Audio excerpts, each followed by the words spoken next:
Okay, so this is our last lesson from Logarithms, Chapter 7, Section 5, and we're going to start with, there are three types of equations that we're going to learn to solve today, and we're going to start with solving exponential equations that don't have a common base. So earlier we looked at some like 2 to the x equals 8, and so we would just change that 8 to something with a base of 2, cancel out the bases, x equals 3. But what if we end up with something like this one? 2 to the x equals 61. There is no power of 2 that's equal to 61. So we're going to have to use an inverse operation to get to that x and solve for x. The first thing you're going to want to do is isolate the exponential expression. So get the exponential expression by itself. Then take the log of both sides. The reason that we take the log of both sides is because logarithms are inverses to exponentials. Now you can take any logarithm you want. However, it would be nice to take log base 2 since, our exponential has base 2, but our calculator doesn't have a log base 2, and I don't know what log base 2 of 61 is. That's the whole problem here. So I'm going to take the common log, the one with understood base 10. That's this one right here. When you don't see a base, it has understood base 10. So I'm going to take this common log of both sides. We're going to use our product rule or our power rule, not the product rule, the power rule, and bring that exponent to the front. Since we have x times log of 2 equals log of 61, we can solve for x by dividing by log of 2. In your calculator, you will type it in with parentheses around the 61 and around the 2. So everybody try that. The log button is next to the 7. Log of 61 divided by log of 2. When you do that, you get a big long decimal. When we're approximating, we use these squiggly equal bars. So you get 5.93. Log of 61 divided by log of 2. 5.93. All right, so let's look at another example of that. Here, the exponential is not all by itself. And I'm going to change this problem just a little bit. I'm going to put a plus 1 right here. So 4 to the 3w plus 1 minus 5 equals 3. This isn't by itself. So we're going to get the exponential by itself by adding that 5.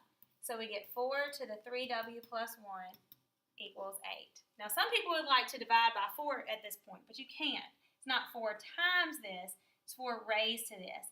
So at this point we have to take the log of both sides. Again, I'm going to use the common log because that's the button my calculator has. I'm going to bring my exponent to the front. I'm putting it in parentheses this time since it's such a long exponent.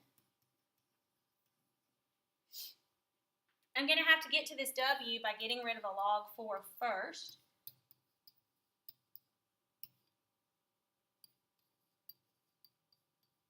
I guess I don't need those parentheses anymore.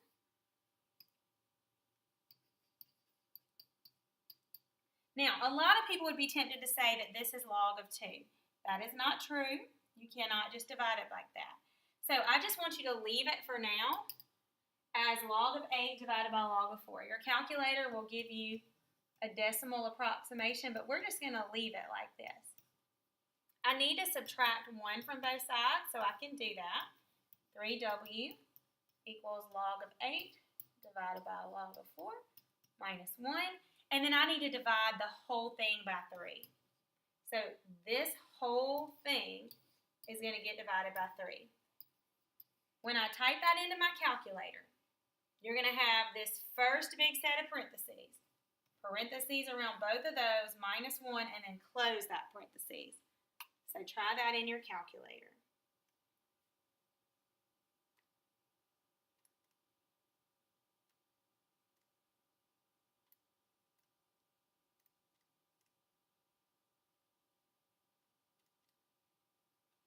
You get approximately 0.17.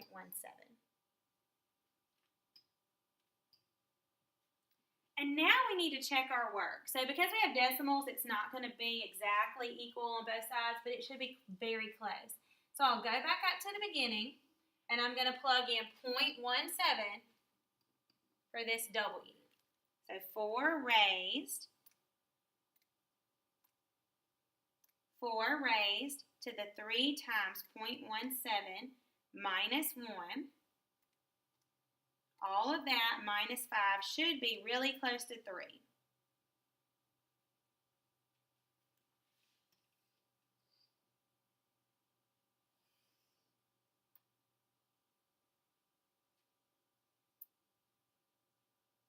And I put minus 1 instead of plus 1, so it didn't work on mine. Give me 1 second to change that.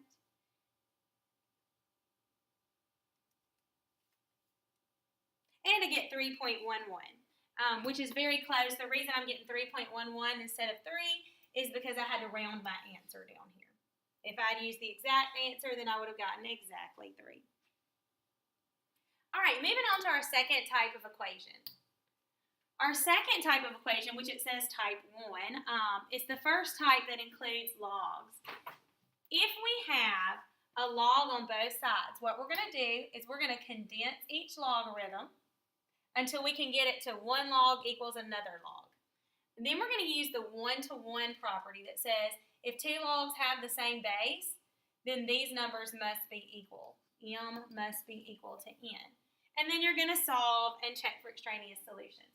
So this first one is really easy. The logs are already condensed, and so we can just say that the M is equal to the M, or in other words, we kind of cancel out the logs. And when you solve that, you get x equals 9.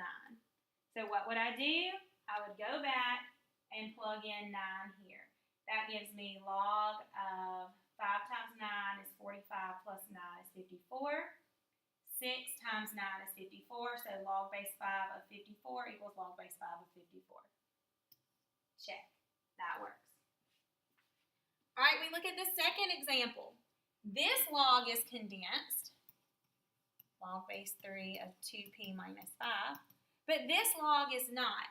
We know that this 2 can come back here and be a square, and we know that 6 squared is 36. We're still not condensed on this side. We have a minus sign, which we know means divide. 36 divided by 4 is 9. Now, some of you might be looking at it and saying, oh, log base 3 of 9 is 2, and you could simplify that. But then we wouldn't be able to use this property.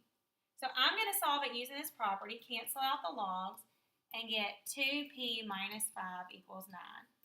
So 2p is 14, and p is 7. I go back in, I plug in 7, that gives me log base 3 of 9 equals all of this, which we found to be log base 3 of 9. So this one works. So that's our next type of log equation. That's when we have 1 log equals another log, and we can cancel out the logs. The last type is when you just have 1 log on one side. So you want to condense the logs to get it down to just 1, isolate the logarithm, and then rewrite it in exponential form, just like those really easy equations that we did on Monday. So I'm going to rewrite this one in exponential form. 2 to the 6 equals x minus 4. That's going to be 64 equals x minus 4, so x is 68. You can plug that in for yourself and check it. It works. Over here, this one's not isolated, so I'd start by adding 7.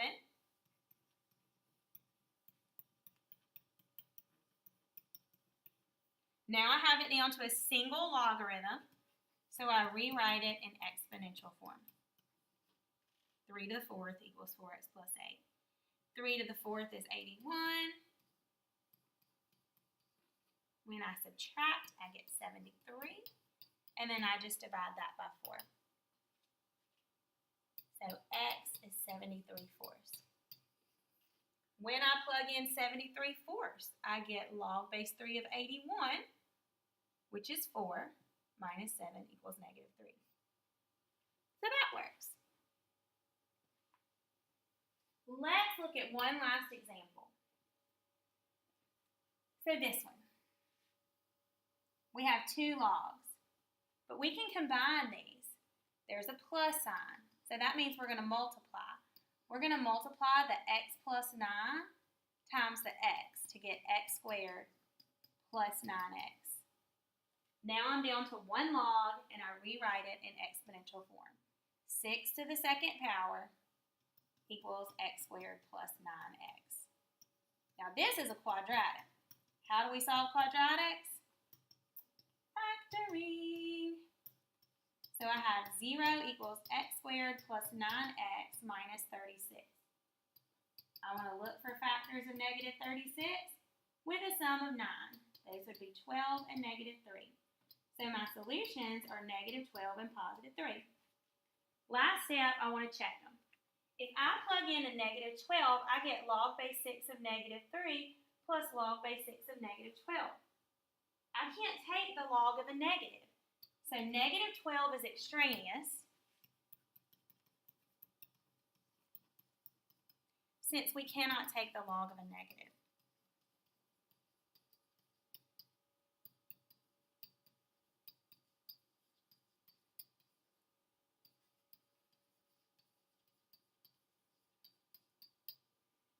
What about the 3? Does it work? We check the 3.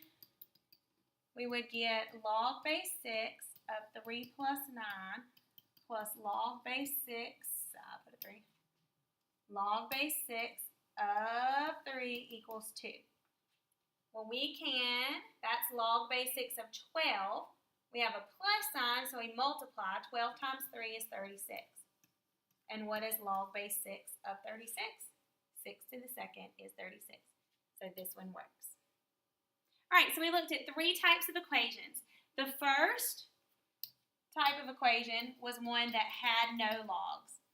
It was an exponential equation, and so to solve an exponential equation, we used the inverse operation, which was logarithms. We took log of both sides, brought the exponent down to the front, and solved from there. The second kind that we saw had a log on both sides.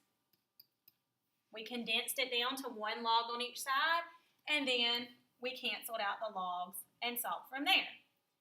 And then type 3, so this was type 1, type 2. Type 3 was something that we could get in this form. Something that we could get into this form where we had just 1 log left. And you would convert that to exponential and solve that. Tomorrow I will take questions, but look on Schoology for your assignment.